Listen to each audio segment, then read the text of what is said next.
Abadukira bangi. Olunaku olwaleero banage tuli basanyufu ffenna. Omwaka tuza tugenda tugumalako mpolampola. Ate ekikulu kya byonna tuli balamu. Buli gwe ndaba musanyufu kitegeeza omwaka tugulwanisiza tugututte. Mukama abadde mulungi. Kyala abakozi abaami abakozi mwe bali kulemerako obulamu bwakulemerako nnyo. Bw'otalemerako bannange ebintu bitambula naffe tulemeddeko kyova olaba nti omwaka tugutambuza Mukama n'atuyambako era tuli waneeno. Bannange Christmas yankya mumpagidde nnyo. Abamu banemunjagadde simanyi wenyinza kumenya ekyo.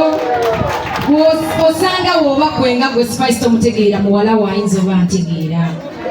Oba omwami wo nga ntegeera. Oba sisita wo nga ntegeera. Oba jjajjaawo nga ntegeera.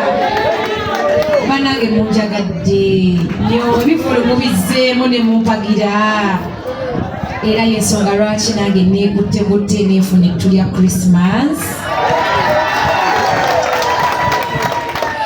Era tugenda vaawo n'ettooke, omuceere, akanyama na ssente ennamba.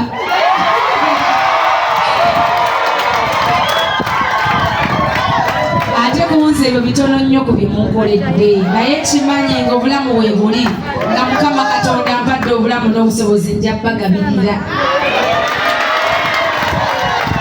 Sirina bingi nga bwe mundaba ka Spice kammwe abamu nkuze mundaba okuva wansi otuuka wano wendi. Gano maka gange era nzize mpolampola ababeera okumpi wano mundabye nga nzimba mpolampola. Ndi mutuze wammwe, ndi muwala wammwe, ndi muganda wammwe, ndi mukyala wammwe. Byonna mbirinze wammwe. So gano maka gange wano wempangaalira wenviira nengenda nenkuba endongo sifunangako obuzibu bwonna bukyaŋŋambira wano emyaka 5 gye mmazeewo. Era Naalongo bangambye nkutumireko nnyo ng'omu kubasinga okunjagala. Mwebale nnyo bajja kalenda okitegeera kati binayimbamu bubiri bino byawaka ebyenkya byankya nga tumaze okusala obukete buli eri busumino.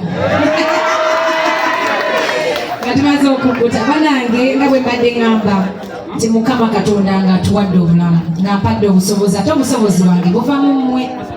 Nze sirina mulimu mala gwenkola naye omulimu gwange gwe munjagaliddemu gwe mumpagiriddemu ebirungi benfunye sibirojja. Buli omujja mu bivulu byange nenkuŋŋanya ogwo omutwalo 5,500. Spice gwe mulaba essaawa zino Spice asobola okukwata ente namba n'agittira abantu be. Byonna biva mu mmwe. So okubaddiza manya ntoola ku mukwano gwe mumpa nange nengubaddiza. Era mwebale nnyo mwebalire ddala. Bemulese waka mubagambe tetusobodde bonna kubamalayo singa mbadde n'obusobozi twandibamazeeyo ekyalo kyonna ne tukigabira Christmas. Naye nkimanyi bwe mpaako omu 2 3 mba mpadde buli omu. Osanga olala omala n'afuna omukisa. Tubadde nga tukikola wano ku Idi ez'enjawulo mu Ramadan. Abamu abakyala mbadde nga nabo waneeno. Leero feesi ezimu ndaba mpya. Kitegeeza tugenda tweyongerako mpolampola. Mukama agenda atuwa obusobozi obw'amaanyi okubanga tusobola okugabirira abasingako awo ate atuwangaze. Mbagaliza omwaka omupya ogw'essanyu. Mukama babe musinga okwagala nga bw'akimbalidde nammwe akibabalire. Kubanga nze tendo ndidiza Mukama banange sijja kunnyonnyola bingi nnyo gye nvudde abandabye abamanyi story yange mumanyi bwenze ntambuza ekintu kyange n'okutuuka wano nga Mukama asobola okumpa akatoffaali kano kemulaba kayimidde wano ssebo ka kikazi.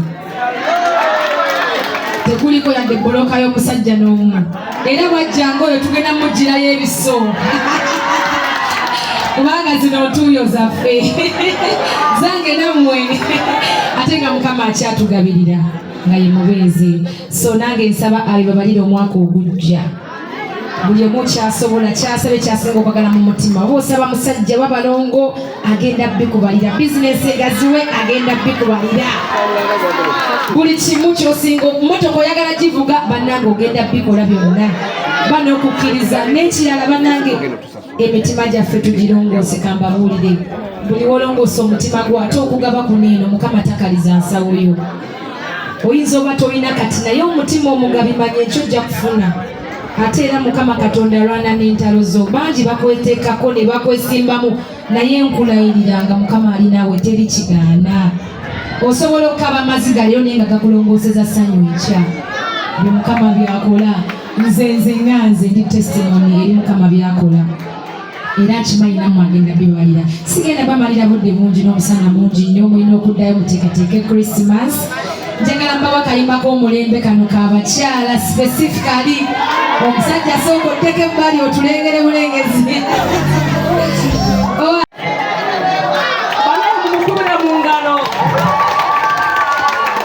nti singa tabadde mwana waffe ono tetwali baddewa singa tabadde katono tetwali baddewa nkulisaayo abakyala abakudde ku Ponsiano Catholic Church abakyala ba Katuliki abakyala abasamaliya timwebale kwewaayo okulabirira abantu baffe ku Kereziya tuli basanyufu nnyo olwaddaano omwana waffe kulwa nti atuise olunaku olwaleero maama ekitulese naffe tukusaba oyingire mu kitongole kyaffe ekyabasamaliya abalungi tusobole kulabira abantu baffe abali mu bwetaavu abasinga tebaze wano bali eyo tebeesobola tukusaba otwegateko okukereziya St. Ponsiano mu kitongole ekyabasamaliya abalungi baba bwebwaka bwange tunasanyuka nga tukulabye ng'oze ku kereziya yaffe ku Ponsiano banaye gye muli katumulinde agenda kujja atukyalireko ku kereziya yaffe mwebale nnyo mwebale ddala nalina okubaayo nga 3 omwezi guno naye nali wala nakomawo leeti nnyo nali nabasuubiza okuva nammwe naye nkimanyi nja kufuna akadde kyaki tuli wakumpi so tujja kufuna akadde nzije tubabuuzeeko tulabe ate mukama byanaddamu tukolera nsuubiza nga 3 olaba neddeti njijjukira nalina okubaawo naye nali nva wala nnyo natuuka bangamba biwedde konze mukama bwasazeewo amiina so Ivan kale kazindaasabye okusisinkana ne bannange nange nkola ne maama wange oyo era tukwebaza byonna yadde tewasobola naye obubaka twabufune okuva eri Richard naffe tetukusaba abavubuka tulina era ebitongole ku kyaki nga tukusaba otukwatireko naye wootuuka wali nga tukulabiranga ddala ebyo ebigambo byange sapoti ya mwezi bamugabira Amen. Thank you so much.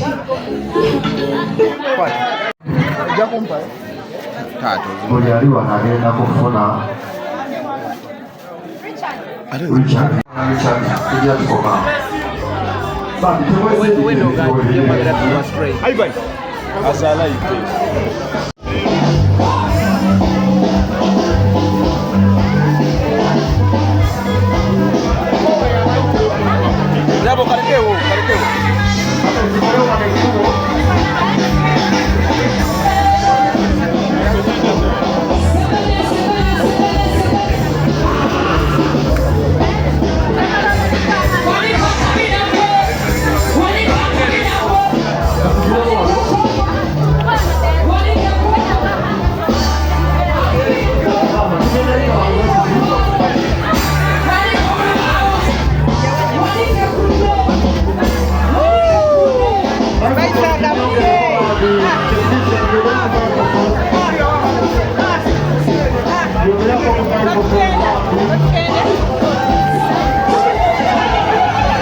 Martini.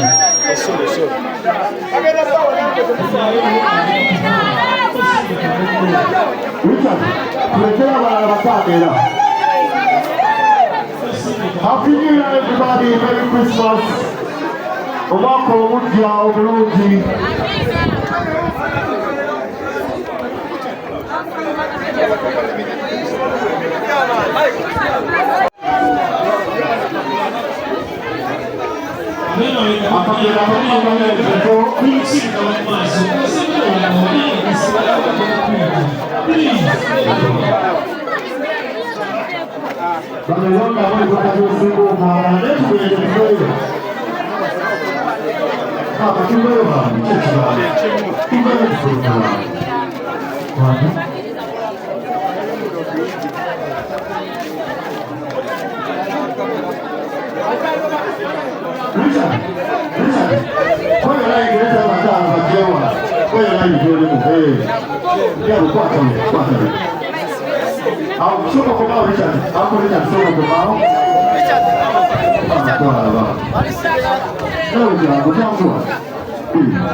Kwata bino kwata chokwata chobokwata byonna byebi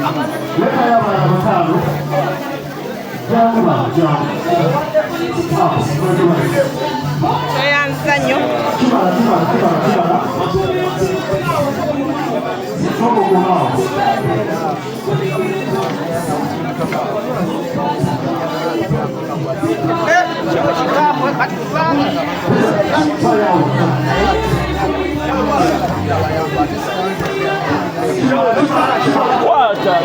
kwata mukwasi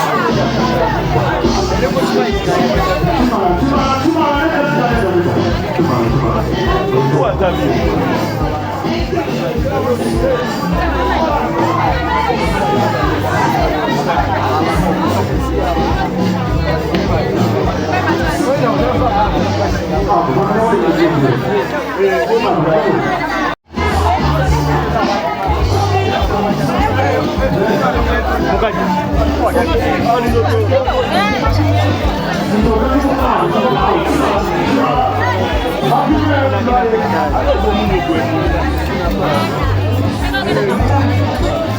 Kale kachumbali etoka alitwala wa kachumbali nawe lyetise eryoli sorry mbade manyi bagabuliddemu